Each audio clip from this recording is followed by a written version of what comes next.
Hello everyone and welcome to The Young and the Restless Soapy Stories channel. I hope everyone is having a wonderful day. Before we begin, please hit the subscribe button and give this video a thumbs up. YNR Spoilers Week Preview. Claire is startlingly arrested for murder in a startling turn of events. Damian's body found. Next week, the surprising mystery surrounding Damian's abduction will reach a terrifying conclusion, causing Genoa City to erupt in scandal, treachery, and grief. Following days of stress, mysterious phone conversations, and unspoken speculations, the news that no one anticipated arrives like a freight train. Damian has passed away. And who killed him, according to the police? Claire Grace. There is a terrifying silence at the start.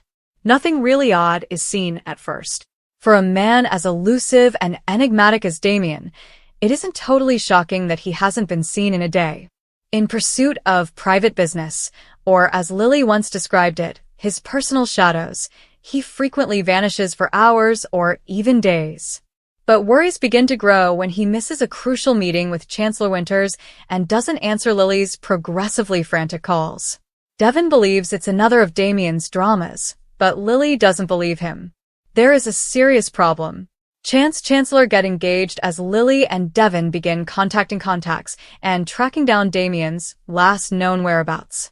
When a hiker near the edge of a private lake on the outskirts of Genoa City discovers something unimaginable, a body partially buried in the shallow water near an abandoned dock, what begins as a straightforward missing person case takes a turn for the worst. The man's wallet and engraved watch are used to swiftly identify the identification of Damian when the police arrive on the scene. Word gets around like wildfire. Lily is distraught. Devon is shaken, even though he has misgivings about Damian. As they attempt to make sense of the catastrophe, Genoa City's citizens congregate in bewildered astonishment. Damian, what happened to him? Was it a mishap, a botched heist, or something much darker? That response is unexpectedly prompt. A significant cut on the back of Damian's skull and evidence of a struggle are indicators of foul play found by forensics.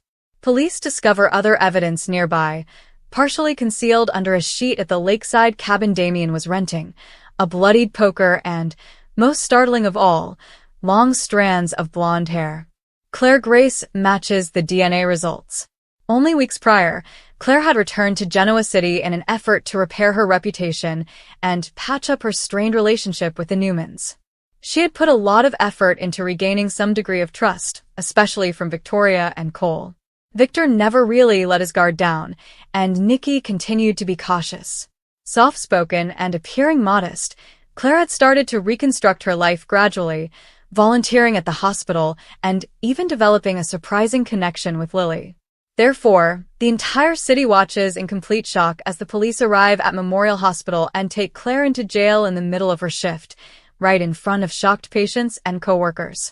Claire Grace was taken into custody for homicide. The whispers begin at once. While some claim it was an error, others claim they always sensed something wasn't quite right about her. Outside the GCPD, reporters are swarming. In handcuffs, Claire silently begs, "I didn't do this," without resisting. Every screen in the city shows her tear-streaked face. Devastated, Lily is caught between confusion and despair. She finds it hard to believe Claire, who just week assisted in planning a fundraiser for cancer survivors, is capable of such acts of brutality. However, the evidence is incriminating. 2 nights prior to Damian's death, Claire is seen on surveillance film entering his cabin. For more than 2 hours, she left her car parked outside. Shouting was heard by the neighbors. Inside the cabin, a solitary glass bearing her fingerprints was discovered. More pieces of the puzzle begin to fit together as Chance and Christine take the lead in the investigation. As it happens, Damian and Claire had a deep and entangled past that nobody in Genoa City was aware of. Years earlier, when Damian briefly resided under a different identity in New York, they had crossed paths. Although it is difficult to track down records, it is evident that their relationship was more than casual. Emotionally and possibly criminally, they were intertwined. Claire had recently challenged Damian in Chancellor Park, a witness said. It was unclear what was being said, but it seemed like a furious quarrel. Some claim to have heard her yell, "You ruined everything," to which Damian retorted icily, "You won't expose me." Never again. The prosecution appears to have a strong case thanks to that encounter and the tangible evidence. With swift action, DA Womack declares that Claire will face first-degree murder charges. However, something is off. Ever the strategist, Victor starts to have doubts that the situation isn't what it looks. He never liked Claire, but he also doesn't believe in coincidences. The moment, the arrangement, the feeling that the evidence is a bit too flawless. The flash drive Damian gave Amanda prior to her passing is also in Victor's possession. It appears to contain encrypted information, snippets of covert communications, and a reference to a person known as the Overseer. It turns out that Damian was a part of a complex and dangerous criminal network with deeply ingrained roots. Michael Baldwin is tasked by Victor with conducting a covert investigation.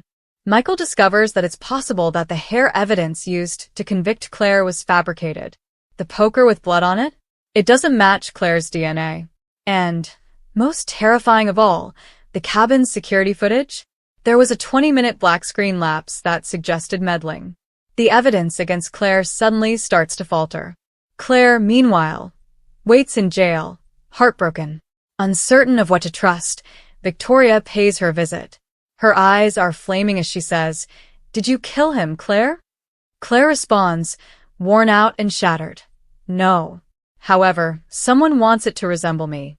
Victoria investigates Damian's past after hearing her cryptic remarks, and she is shocked by what she finds. Damian has previously been the subject of an investigation into a criminal money laundering network connected to pharmaceutical patent theft. He possessed some very important secrets. Secrets start to surface as the week goes on. After overhearing a tip, Phyllis, who is always on the lookout, discovers a USB drive concealed in one of Damian's safe deposit boxes and takes it from a preoccupied bank employee. The emails Damian sent to an unidentified accomplice, codenamed C, alerting Claire that she had started to suspect him of framing her for anything significant, might blow the case wide open. If Claire talks were both done, Damian stated in one email, "In one way or another, I need her out of the way." Phyllis brings it to Kevin Fisher, who assists in decrypting it, while she struggles with whether to reveal the truth or to protect herself, because her fingerprints are now on the disk. They learn the terrible truth. Damian had been collaborating with a mole who works for the GCPD, the same individual who assisted in the suppression of the initial accusations made against him in New York. He intended to frame Claire before she discovered this, which she was about to do. Chance's anonymous package, a phone with a recorded video that is time-stamped to the night Damian died, is the last straw. Damian can be seen arguing with someone off-camera in the footage. "You claimed Claire would be held accountable," he screams.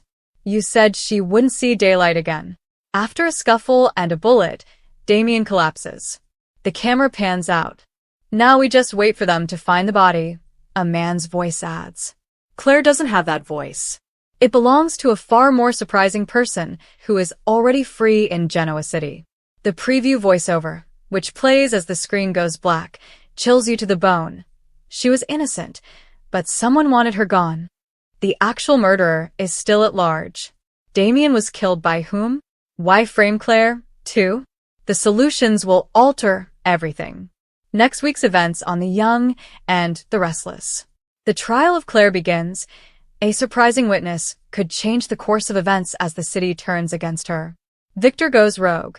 The mustache acts independently when the system breaks down. Lily's turning point is when she finds a letter Damian wrote her just before he passed away. Was he attempting to shield her or to trick her one final time? Victoria looks into Damian's secret past. What she discovers could ruin several families. In order to protect Faith, who could have unintentionally seen something, Nick and Sharon team up. Kevin and Chloe investigate. They learn that Damian has a relationship with a significant person in the Newman family's history. Phyllis plays with fire. She could be killed in her quest for the truth. Is the true killer out? A hand places a picture of Claire and Damian on a table and sets it on fire as the Last Friday cliffhanger concludes.